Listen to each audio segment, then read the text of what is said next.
Καλώς ήρθατε κυρίες και κύριοι πίσω στο δεύτερο μέρος της εκπομπής «Μας ψεκάζουν» με τον Νίκο Ζαχαριάδη. Θα παραμείνουμε στο θέμα του κυρίου Μπαλτάκου γιατί έχει δημιουργήσει πάρα πολλές συζητήσεις. Ακόμα πολλοί άνθρωποι διαφωνούν ακόμα και με τον ίδιο του τον εαυτό για το ποιος έχει δίκιο και ποιος έχει άδικο. Και αυτό ακριβώς κάνω κι εγώ. Επειδή σε αυτή την εκπομπή δεν διστάζουμε να πούμε την αλήθεια, έχω καλέσει στο στούντιο τον εύπιστο Νίκο Ζαχαριάδη, τον άλλο μου εαυτό, για να συζητήσουμε τις επιπτώσεις αυτού του βίντεο του Τάκη Μπαλτάκου στην πολιτική ζωή της χώρας. Καλησπέρα σας κύριε Ζαχαριάδη. Καλησπέρα σας. Κύριε Ζαχαριάδη, θα ξεκινήσω πάρα πολύ απλά. Πιστεύετε κι εσείς ότι όποιος υποστηρίζει ότι η κυβέρνηση είναι έκθετη, κύριε Ζαχαριάδη, είναι λογικό, με το θέμα του βίντεο παίρνει το μέρος της Χρυσής Αυγής, είναι αλήθεια, τότε συνεπάγεται ότι η Χρυσή Αυγή είναι αθώα, διώκεται αθώα. Μήπως απλώς λένε ότι είχατε για αρχηγό κάποιον που ήθελε με κάθε τρόπο να γίνει αρεστός στον κύριο Κασιδιάρη και δεν μπορούσε να μην απολογηθεί σε αυτόν?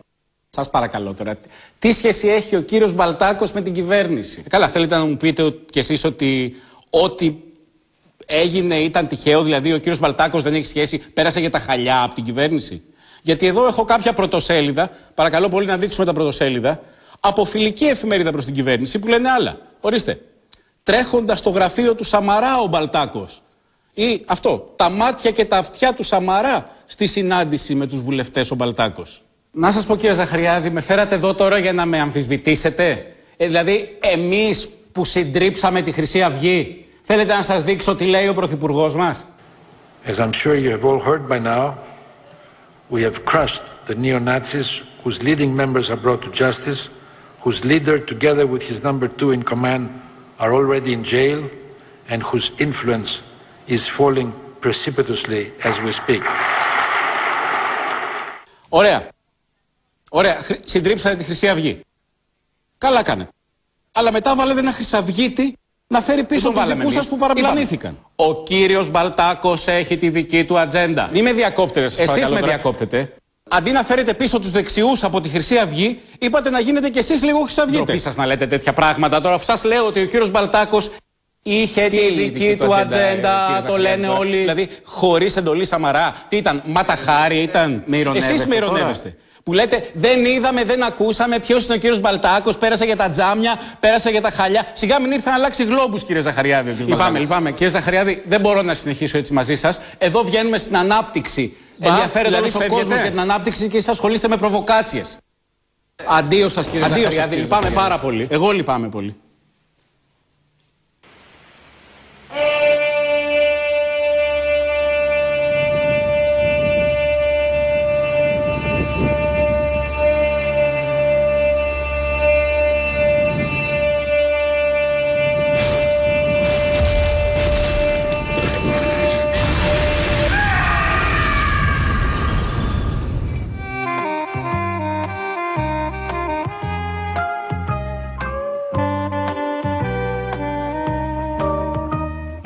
Εντάξει, μας συγχωρείτε για αυτό το αναγκαστικό διάλειμμα με τον κύριο Ζαχαριάδη, τον εύπιστο Νίκο Ζαχαριάδη. Δεν φταίω εγώ για τη συμπεριφορά του. Όπως ξέρετε, πολλές φορές δεν ελέγχεις τον εαυτό σου. Τέλος πάντων, ας συνεχίσουμε με το θέμα. Λοιπόν, έχουμε νέο Γενικό Γραμματέα, τον κύριο Φώτη Καημενάκη. Δεν είναι τυχαίο. Όχι άλλα ονόματα σε άκος για να είμαστε σίγουροι. Λοιπόν, ο κύριος Καημενάκης θα πάρει τα εικονίσματά του, θα μάθει απ' έξω το πιστεύω για την επόμενη επίσκεψη στο Άγιο Όρος και θα έρθει να εγκατασταθεί στη Βουλή. Μια συμβουλή, κύριε Καημενάκη. Καθαρίστε καλού κακού το σκληρό δίσκο που θα βρείτε από τον προκάτοχό σας. Δηλαδή, δεν θέλω να είμαι μάντης κακών, αλλά για σκεφτείτε να δείτε κάτι τέτοιο μέσα. Ποιο πέρασε?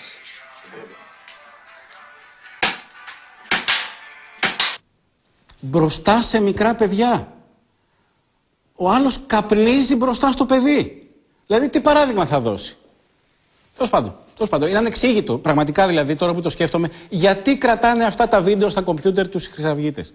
Δηλαδή, εντάξει, εμείς οι υπόλοιποι κρατάμε, ας πούμε, τις τσόντες μας για να τις βλέπουμε που και που, σαν συλλογή. Αυτό που είδαμε είναι η τσόντα του χρυσαυγίτη. Δηλαδή, κάθεται μπροστά στην οθόνη, του βλέπει να πυροβολούν και τον παίζει. Πάντως, Εντάξει, για να αλλάξουμε λίγο θέμα, μετά τον κύριο Μπαλτάκο, ευτυχώς είχαμε κάτι να ξελεγράρουμε. Είχαμε ένα show επιτέλους. Έκανε πρεμιέρα το Just the Two of Us. Για να ξεχαστούμε. Φεύγει η ζωή και χάνεται και τα φίλιτο μου στόμα κλαίει για ένα φιλί, κλαίει για ένα φιλί. Όχι! Ξαναβάλτε Μπαλτάκο, σας παρακαλώ, ξαναβάλτε Μπαλτάκο. Ο ήλιος βγαίνει μες στα μάτια σου, λαμπούνε στα μάτια σου τα αστέρια και μες στα χέρια μου τα χέρια σου. Σταματήστε, εντάξει. Μπροστά στα να σου κάνουν βασανιστήρια με τη Θεοφανία Παπαθωμά και τη Ράνια Θρασκιά. Ας μιλήσουμε για αυτά τα show λοιπόν. Γιατί δεν είναι τυχαίο. Αν έχετε προσέξει αυτά τα show πια, δηλαδή το Just the Two of Us, το The Voice ή το Your Face Sounds Familiar, έχουν αρχίσει και μπλέκονται μεταξύ τους. Σκεφτείτε τώρα δηλαδή. Έχουμε ένα show εδώ που παρουσιάζει η Ζέτα Μακρυπούλια, όπου ακούγονται βέβαια τραγούδια του Ρέμου με τον οποίο η Μακρυπούλια έχει χωρίσει. Αλλά στην Κριτική Επιτροπή έχει φέρει το συνθέτη του Ρέμου, το Θεοφάνους. Και ταυτόχρονα στο σοου που είναι ο Ρέμος ακούγονται τραγούδια του Χατζηγιάννη. Την ίδια στιγμή που ενώ ο Ρέμος συνεργάζεται με τη Δύση, κάθεται δίπλα στη Βανδύ, η οποία υποχρεώνεται να ακούει τραγούδια του Σφακιανάκη. Για σκεφτείτε όλο αυτό τώρα. Αυτό δεν είναι πραγματικά ένα πρόβλημα? Πού οδηγείται η ελληνική showbiz και, εν πάση περιπτώσει, αν οδηγείται εκεί που φανταζόμαστε ότι οδηγείται, τι δουλειά έχει ο Παντελής Θαλασσινός να ανακατεύεται? Το The Voice το έχεις δει? Το είδα. Εντάξει, δεν ξέρω. Εγώ συμμερίζομαι την αγωνία όλων αυτών των παιδιών που πηγαίνουν και δεν νομίζω ότι είναι ο σωστός τρόπος να κάνεις το πρώτο σου βήμα. Και εξάλλου, εντάξει, δεν μ' αρέσει να είμαι ένας άνθρωπος ο οποίος ασχολούμαι, ξέρω εγώ, σοβαρά με τη μουσική και να πάω στο The Voice και να με φέρνει, ξέρω εγώ, ο Ρέμος ή η Βανδύ ή η Μελίνα ή οποιοσδήποτε άλλος. Όπως βλέπετε, προσπαθώ να κάνω ό,τι μπορώ για να αλλάξω θέμα, να φύγουμε από το θέμα του Τάκη Μπαλτάκου, και για να το πετύχω αυτό είμαι πρόθυμος για πρώτη φορά σε αυτή την εκπομπή να πιάσουμε μέχρι και κινηματογραφική κριτική. Και μια εκπομπή με τίτλο «Μας ψεκάζουν», ποια άλλη ταινία θα μπορούσε να πιάσει και να ασχοληθεί μαζί της, αν όχι την ταινία που δημιούργησε τους περισσότερους καυγάδες τελευταία, το Νόε. It begins.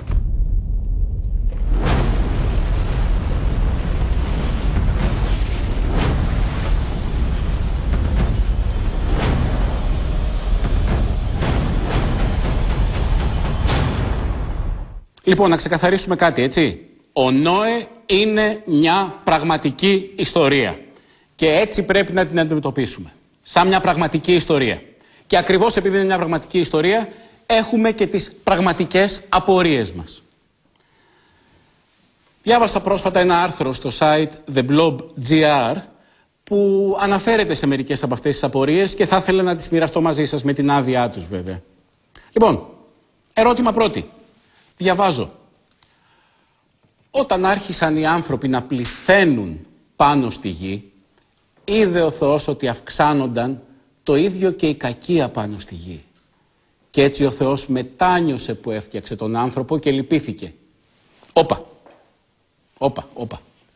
Μετάνιωσε. Δηλαδή ο Θεός δεν γνώριζε την υπερχόμενη παρακμή του ανθρώπου. Τόσους γέροντες έχει, γνωρίζουν τα πάντα, μέχρι που έχει πέσει το Boeing, ο Θεός δεν μπορούσε να προβλέψει την παρακμή. Πάμε παρακάτω. Μετά από αυτή τη συνειδητοποίηση, λέει η Αγία Γραφή, είπε ο Θεός, θα εξαλείψω τον άνθρωπο και τα ζώα και τα ερπετά και τα πτηνά. Ζώα, ερπετά, πτηνά. Κάποιο δεν λείπει? Τα ψάρια. Δηλαδή ο Θεός αποφάσισε ότι έχουν γίνει κακά τα ζώα, αλλά οι κουτσομούρες και τα μπαρμπούνια είναι οκ. Ας μείνουν, έτσι. Δεύτερη απάντηση. Πάμε παρακάτω. Και του είπε ο Θεός να πάρει μαζί του από κάθε είδος ζώου ένα ζεύγος, αρσενικό και θηλυκό, και να πάρει μαζί του αρκετή τροφή για αυτόν και τα ζώα. Τώρα, υπάρχει περίπτωση κάποια από αυτά τα ζώα που τα λέμε σαρκοφάγα να θεωρούσαν ότι η τροφή τους είναι τα άλλα ζώα? Και όλα αυτά μέσα στην Κιβωτό, έτσι. Λοιπόν, συνεχίζω.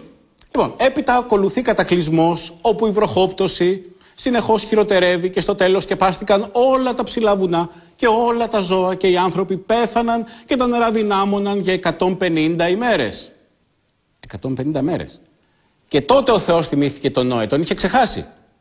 Πανικό στη γη, έχουν πεθάνει όλοι, άνθρωποι, ζωντανά, πουλιά, ερπετά, έτσι. Όχι τα ψάρια.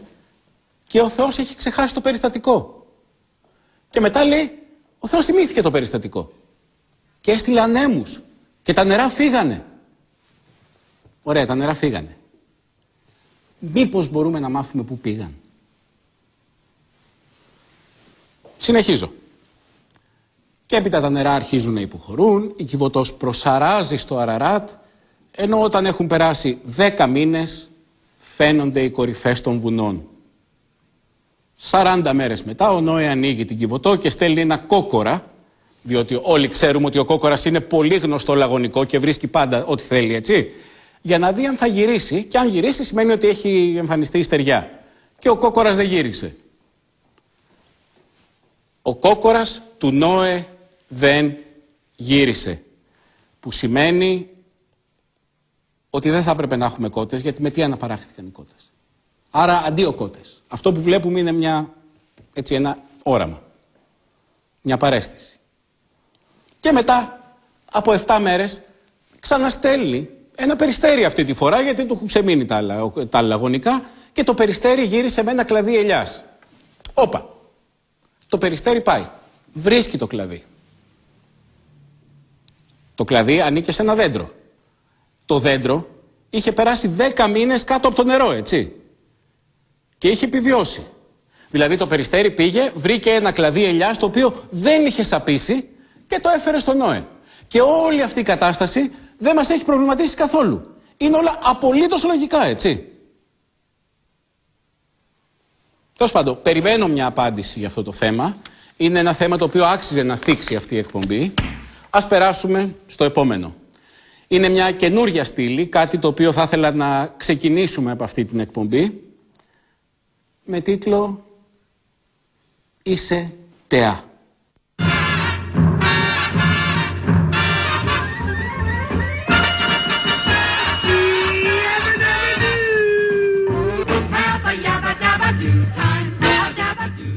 Δηλαδή, θα ψάχνουμε τα social media και θα βρίσκουμε ανθρώπους οι οποίοι έχουν ξεχωρίσει για κάποιο λόγο, έχουν διαφοροποιηθεί από το σωρό και αυτούς θα τους αναδεικνύουμε. Πρώτη εμφάνιση για σήμερα στη στήλη «Είσαι τεά», η κυρία Πατούλη. Η κυρία Πατούλη δημοσίευσε στο λογαριασμό της, στο Facebook, αυτή τη φωτογραφία που βλέπετε.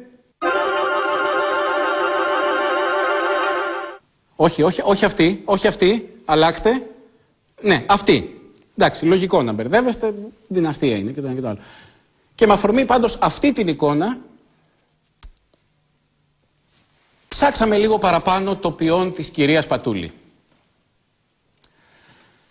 Όπως αποδεικνύεται, το ζεύγος Πατούλη έχει σημαντικό παρελθόν σε αντίστοιχες φωτογραφίσεις. Εδώ, ας πούμε, βλέπουμε μια παλιότερη πόζα του ζεύγους Πατούλη στην παραλία, με τη λεζάντα «Από σεξι και εκρηκτικές παρουσίες, καλά πάμε». Θέλουμε να εκφράσουμε τη συμπαράστασή μας στον κύριο Πατούλη, ο οποίος κάνει τα πάντα για να ρουφήξει την κοιλιά του. Εδώ έχουμε την κυρία Πατούλη ντυμένη σαν ζαχαρωτό. Είναι μια εκδήλωση για τους πυρόπληκτους. Φόρεσε κάτι απλό που θυμίζει και λίγο πυρκαγιά, δηλαδή θυμίζει αυτό που φεύγει με την πυρκαγιά, το πράσινο χρώμα. Πάμε παρακάτω. Εδώ έχουμε την κυρία Πατούλη σε μια εκδήλωση για τα ανασφάλιστα παιδιά, ντυμένη όπως βλέπετε κατά το ίμιση λεοπάρδαλοι, για να θυμίζουν να νιώθουν τα ανασφάλιστα παιδιά ότι βρίσκονται και σε ζωολογικό κήπο. Εδώ βλέπουμε την κυρία Πατούλη σε μια εκδήλωση για τα 20 χρόνια του Συλλόγου Ελπίδα και όπως όλοι ξέρουμε το κόκκινο είναι το χρώμα της ελπίδας. Εδώ σε μια απλή βόλτα στην Κηφισιά, εδώ σε μια απλή βόλτα σε παραλία της Μυκόνου με ασημή τσόκαρο. Εδώ η κυρία Πατούλη ντυμένη λίγο ethnic, έτσι λίγο tribal, για τη συναυλία του Youssou N'Dour στο Ολυμπιακό Στάδιο. Εδώ τη βλέπουμε ντυμένη για τα θεατρικά βραβεία κοινού, ντυμένη μάλλον περισσότερο βραβείο και λιγότερο κοινό. Και εδώ ντυμένη για την παράσταση Τροϊκός Πόλεμος. Τον Τροϊκό δεν βλέπουμε, τον πόλεμο τον βλέπουμε. Θέλω να ευχαριστήσω προσωπικά την κυρία Πατούλη που παίρνει με το σπαθί της, εντάξει, και λίγο κονσίλερ, το βραβείο «Είσαι ΤΕΑ» για αυτή την εβδομάδα.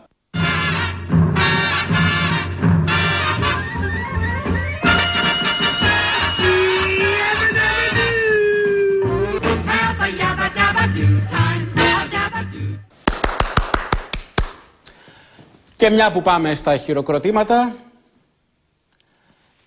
χρωστάμε ένα χειροκρότημα στον κύριο Τζαμτζή. Δεν θα πήγαινα 8 η ώρα το πρωί να πάρω το κείμενο, ούτε θα περίμενα 1 η ώρα που κατατέθηκε να το πάρω. Καταλαβαίνετε ότι. Δεν περίμενα, με συγχωρείτε, δεν περίμενα να το πάρω. Δεν ήξερα καταρχήν αν θα κατατεθεί, τι θα γίνει. Έτσι. Φάγαμε όλη την ημέρα χθες, ήμουνα στη Βουλή. Έλεος δηλαδή. Ακριβώς, κυρίες και κύριοι.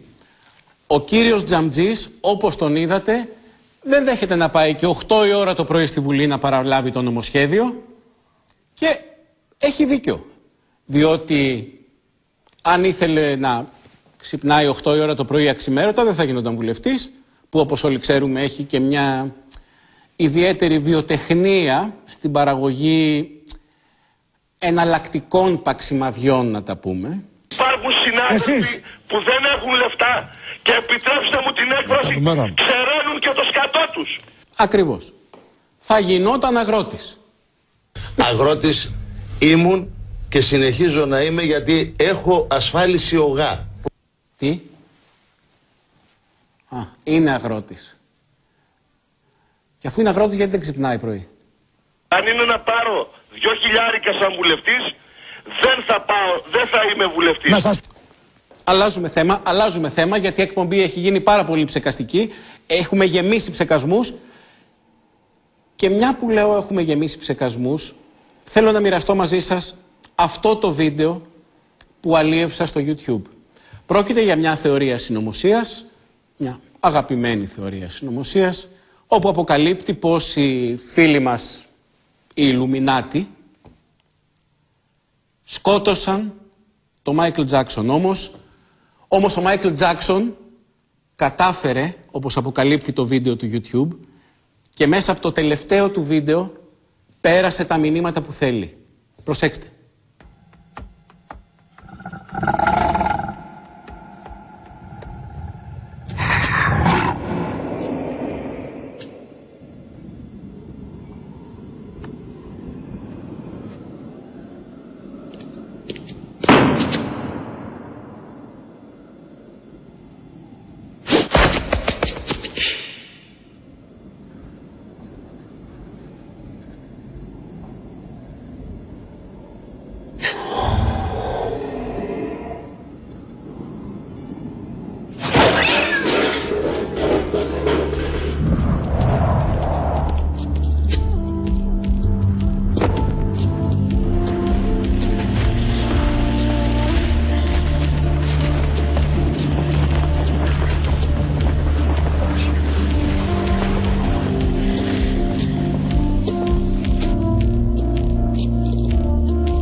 Να είστε καλά, τα λέμε την άλλη Παρασκευή. Γεια σας.